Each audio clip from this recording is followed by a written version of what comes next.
What's up, family? Gerald the Bossman here.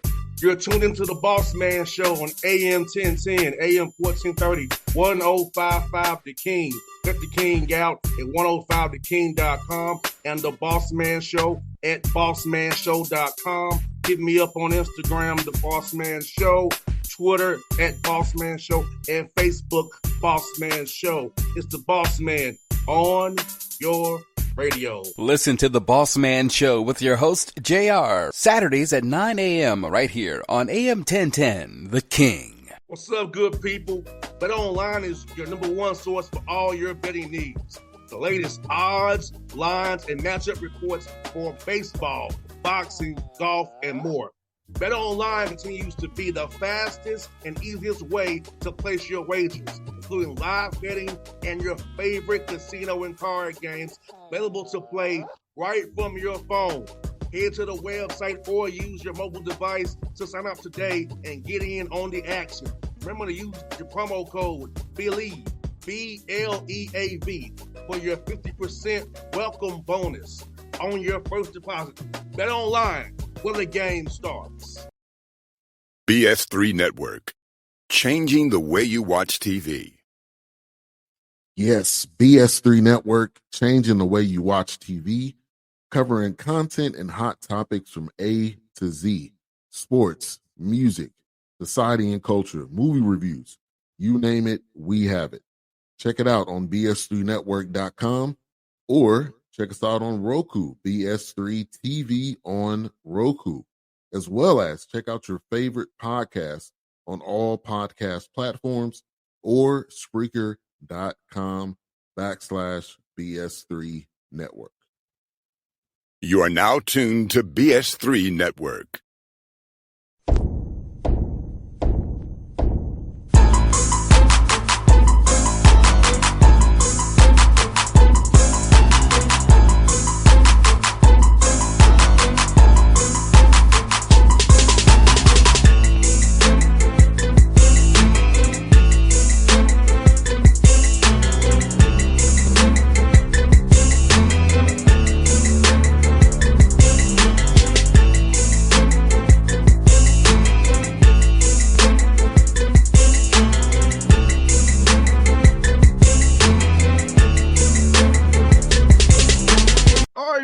Back on the show, you see him in the background, Coach Joe Scott, Air Force Falcons, here with me on the Bossman Show. Coach, good to see you again. How things going with you guys out there, man? Thanks for having me on. Everything's good. Obviously, just getting ready to, hard to believe as college football season just starts. We're already getting ready to start college basketball practice. It's a little different days these days. I think our first practice is September 26th, our first allowable date, September 25th. And just seems like it keeps getting earlier and earlier. And we start school earlier than everybody out here. We started August 10th. Wow.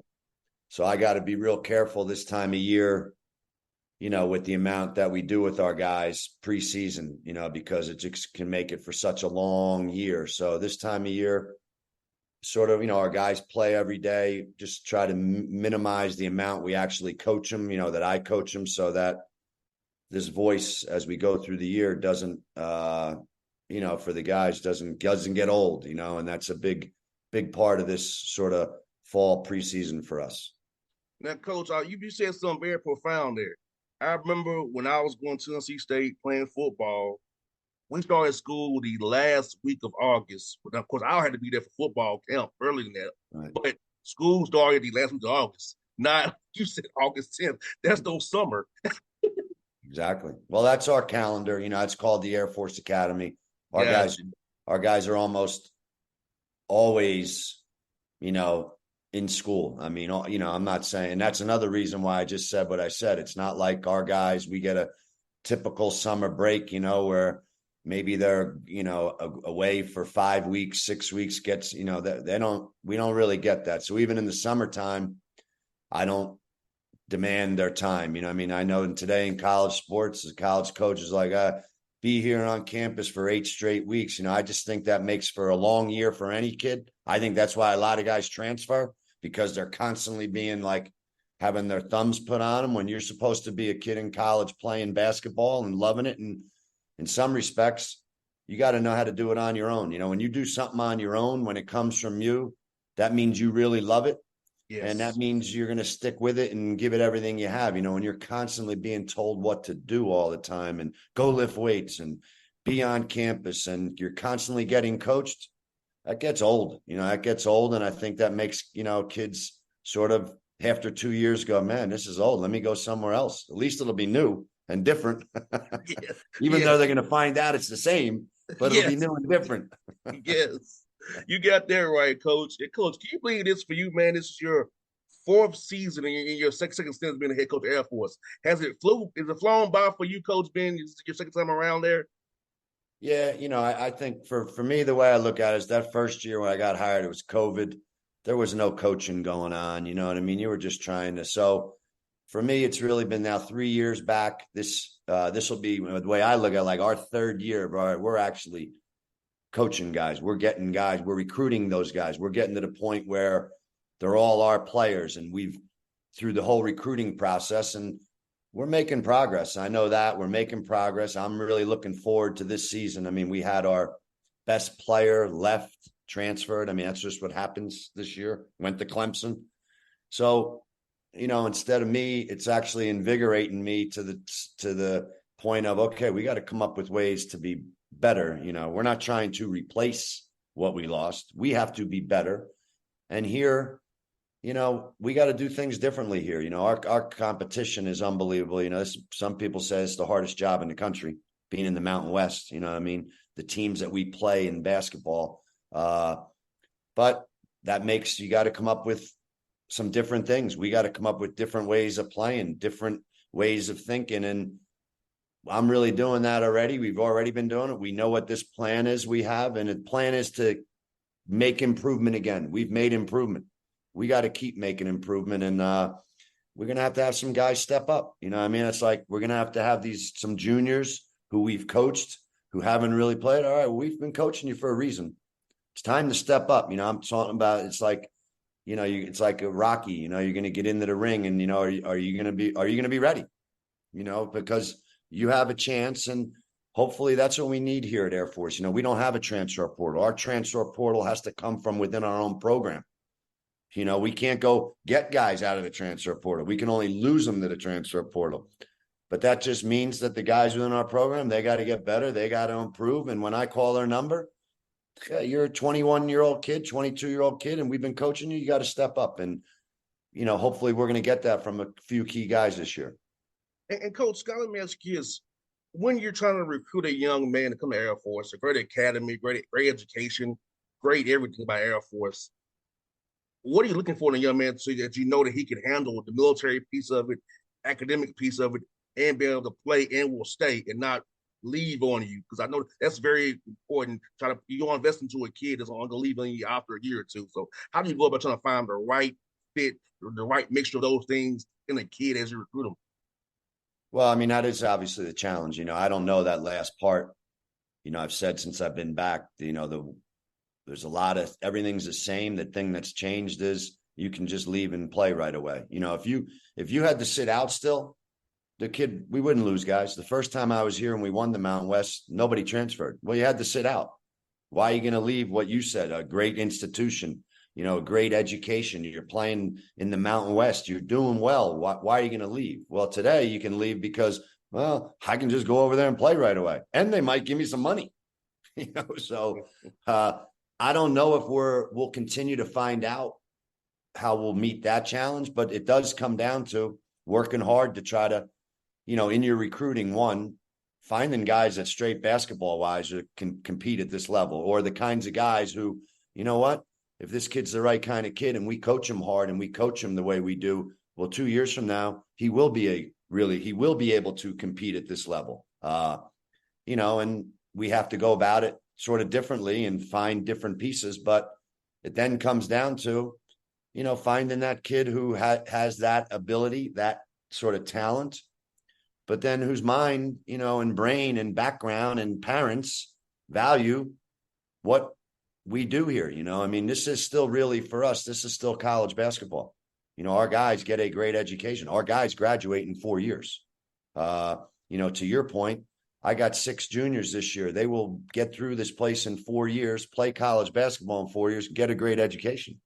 I don't know how much that happens anymore because everybody's transferring schools, trying to find where the money is, and that's not what this is, so we got to find people that still value that, and still understand.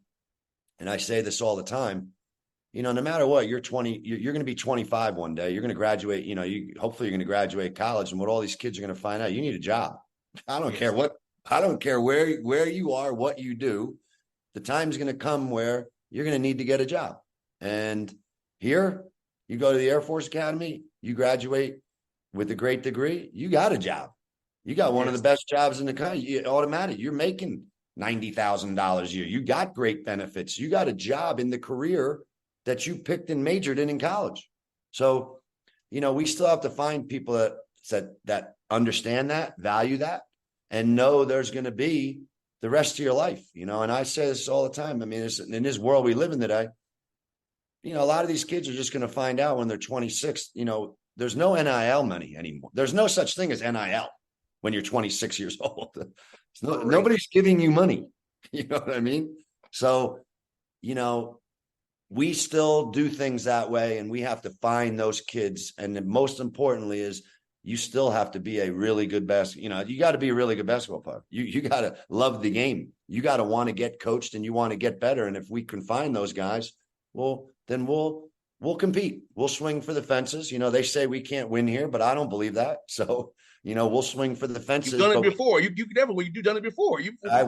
And I know the kinds of kids you got to get, and if you get them, then you do swing for the fences and you see what happens, so that's sort of the process we're in right now. And for us, that's every year we got to find those kids and bring them in and see who's going to develop and see who's going to put the time in, because you'll be amazed when you get an 18-year-old kid. You thought this guy over here, he was going to be the guy, like from whatever. And then you just find out 2 years later, no, it's this guy over here because this guy works his tail off. This guy cares so much. This guy puts the time in, he's got the right mental approach. So that's what this whole process is for us. And, that's why I still, I get to still coach sort of the way you used to coach college, what coaching really is. I still get to do that, put a team together, try to get them to mold, come together, stay together, develop that chemistry. A lot of other people today they're getting 8 transfers in 1 year and they got a new team every year. And that's a whole different way of coaching. And that's what a lot of college coaches got to figure out today. I still get to do it the old way, and that actually makes me happier. So, I'm glad for that. And Coach, I had a similar situation in 2008 in the spring. I was playing football going to my senior year, right? Georgia State started football, and they tried to sell me on coming back home to Atlanta. But I've been at Tennessee State 4 years. I was going to my 5th year as a senior. I'm not going to leave and go play just to be at home just to be at home. When you start up a team, I'm like, no, I'm a senior. I know my quarterback. I'm going to get a bunch of targets, and I want to have NFL aspirations. I'm not leaving this to go that. And it's because I'm at home. So even me, it wasn't the same world, but it was brought to my attention that we want to have you here. You come home, but I value loyalty, Coach. I value people who have cared for me for 4 years. And, my dad's a Vietnam veteran. My dad was a coach too. So I value certain things that my dad's 85 years old, Coach Scott. Still, he instilled in me a lot of stuff. So even at 08, as a 22-year-old, I knew better than to leave somebody been in 4 years, start something brand new. Yeah. Well, and I think, one way I look at it these days is, and this is how what you're saying is true. You said loyalty. That's what you value. That's not valued anymore because all you hear people say today is, it's all about relationships. It's all about relationships. Well, me and you already know that. That's what you learn as you go through it. Yeah. It is all about, and when it is for you, you don't have to say it. You don't go around saying it's all about relationships. When people to me are saying it's all about relationships, that's when the buzzer goes off in my head, and I know, oh, no, it's not. It's all about something else for you. Transactional. Right? That's what it is. It's all about the money.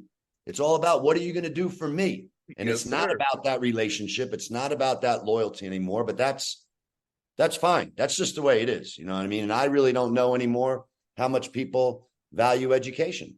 You know what I mean? I don't value it. They value where's the money, you know? And all right, I just know from experience, you know what?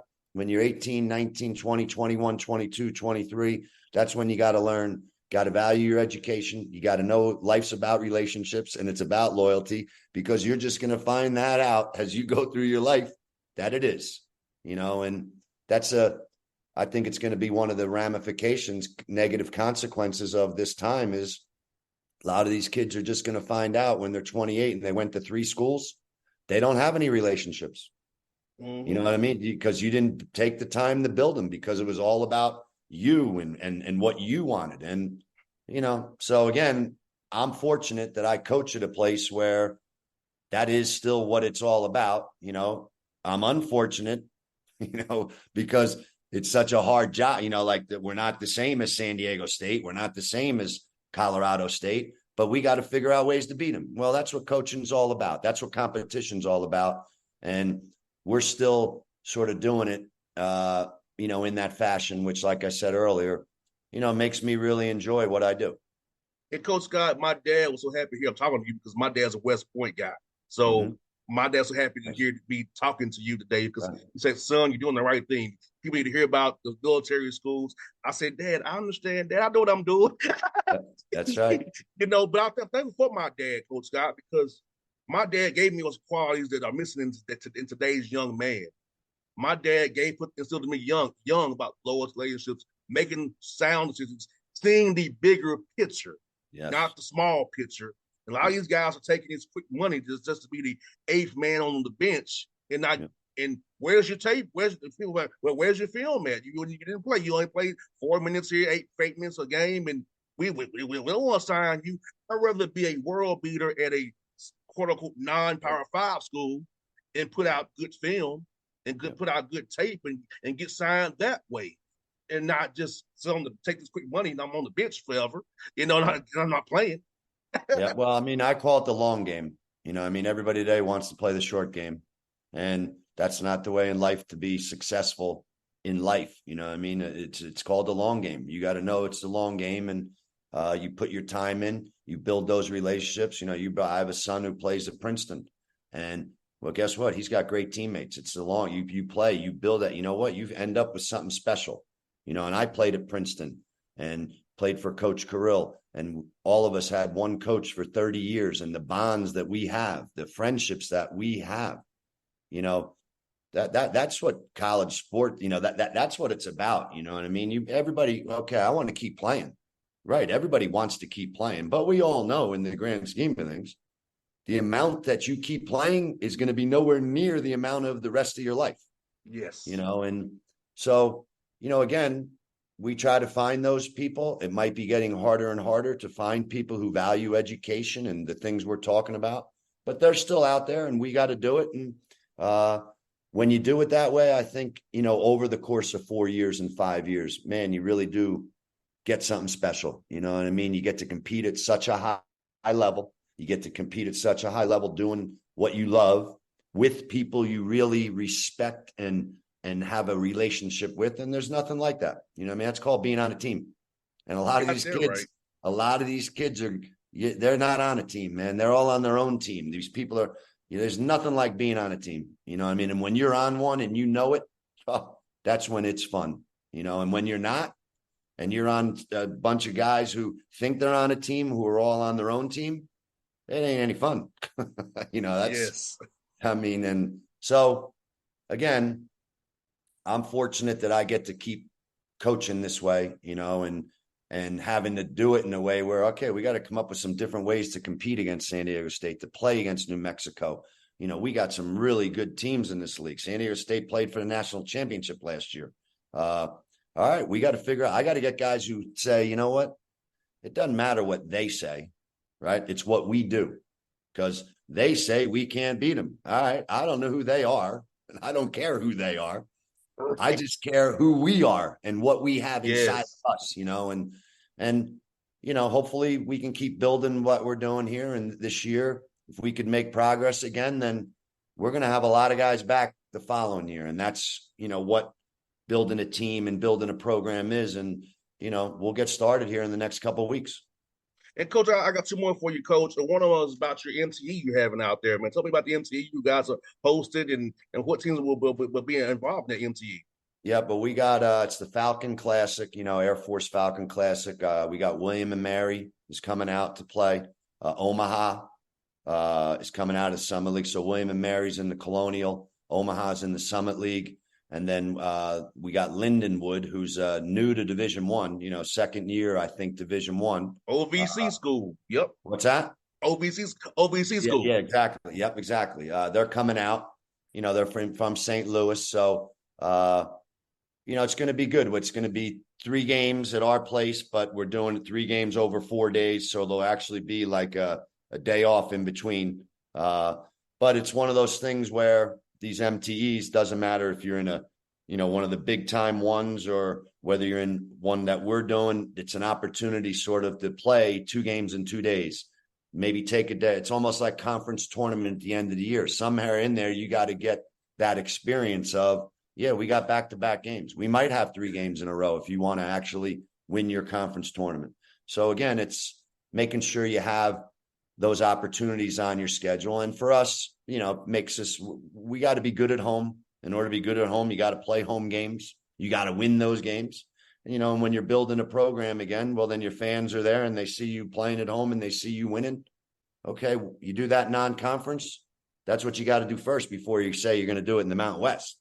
I know we got to figure out how to win league games at home. Well, guess what? Best way to do that is win non-conference games at home, and then you're developing that habit of winning, having a home court advantage, and then you figure out how to take that next step in league.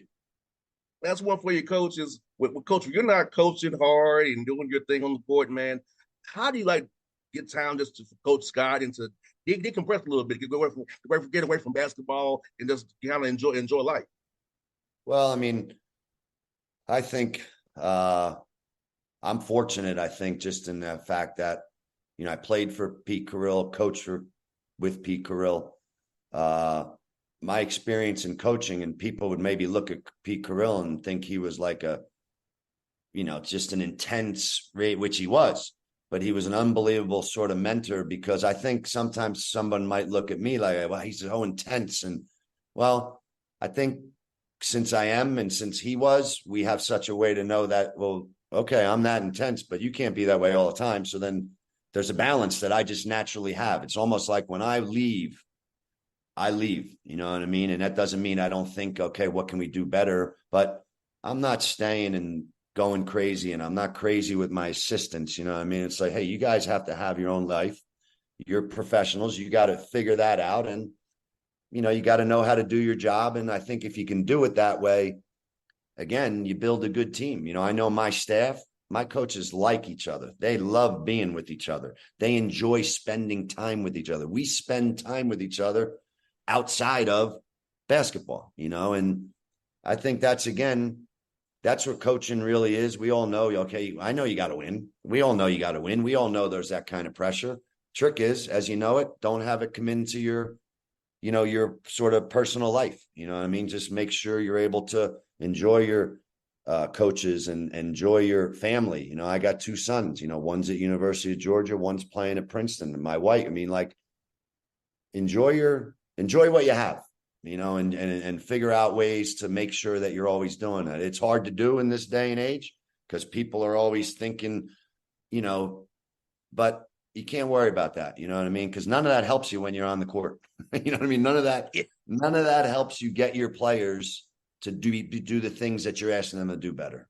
So that is a trick. But like I said, I think I just had really good men, playing for coach, working with him, Bill Carmody. I just been around some really, really, I would say great coaches who are normal. That's why I say normal guys, so, but it is a trick in this business today to try to make sure you have that balance. Well, Coach Scott, we're fresh to have us talk with you, and sharing your perspective on it and sharing my perspective with you as well. I think like people should what we talked about today is some people really hear about. And I think it will be refreshing for our listeners to hear something different about the game of basketball and how you do it, man. So I want to have you on the show because I know Air Force is a little different and all these other schools out here. So hearing about from your perspective going to really help to understand what it is about being Air Force Falcon. No, I appreciate you having me on. I know we've been on before, and you know what? Love talking with you because it is good to hear different things and get different perspectives and still know that, all right, we're in the Mountain West and we're competing like everybody else and we got to figure out ways to win. But we still are doing it a little bit differently. Yes, sir. Coach Scott, always fun, man. Best luck to you this year. Hope we're talking in March when you're going to the big dance. All right. Thanks for having me on. I see you, Coach. It was fun. All right, we'll see you later. Yep, thanks. BS3 Network, changing the way you watch TV. Yes, BS3 Network, changing the way you watch TV, covering content and hot topics from A to Z, sports, music, society and culture, movie reviews, you name it, we have it. Check it out on bs3network.com or check us out on Roku, BS3 TV on Roku, as well as check out your favorite podcast on all podcast platforms or Spreaker.com/BS3 Network. You are now tuned to BS3 Network. What's up, good people? Bet Online is your number one source for all your betting needs. The latest odds, lines, and matchup reports for baseball, boxing, golf, and more. Bet Online continues to be the fastest and easiest way to place your wagers, including live betting and your favorite casino and card games available to play right from your phone. Head to the website or use your mobile device to sign up today and get in on the action. Remember to use your promo code BELIEVE, BLEAV, for your 50% welcome bonus on your first deposit. Bet Online, where the game starts. What's up, family? Gerald the Bossman here. You're tuned into the Bossman Show on AM 1010, AM 1430, 1055 The King. Check The King out at 105theking.com and the Bossman Show at bossmanshow.com. Hit me up on Instagram, The Bossman Show, Twitter at Bossman Show, and Facebook, Bossman Show. It's the Bossman on your radio. Listen to the Bossman Show with your host, JR, Saturdays at 9 a.m. right here on AM 1010, The King.